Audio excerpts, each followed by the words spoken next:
L'économie russe a perdu cette semaine l'un de ses piliers. Le ministre des Finances a été poussé à la démission. Dimanche, Alexeï Koudrine s'est publiquement rebellé contre le président. Selon lui, Dmitri Medvedev est trop dépensier.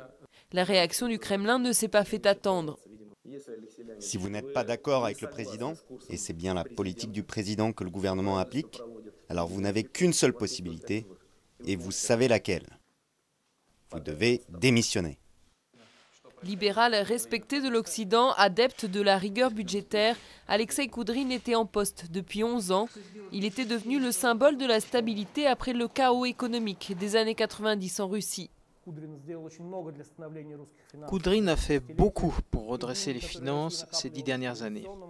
Il a créé des fonds de stabilisation et de réserve dans lesquels l'argent a été mis de côté. Et cela a permis à la Russie de s'en sortir pas trop mal pendant la crise financière en 2008-2009. Du coup, la presse et les experts s'inquiètent. La Russie est à un moment critique, le rouble s'affaiblit, les capitaux fuient. Certains prévoient que la tendance s'accentue avec le départ de Koudrine.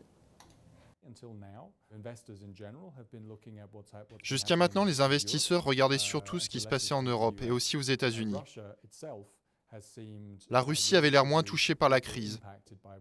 Mais la démission de Koudrine attire l'attention sur les incertitudes économiques également en Russie.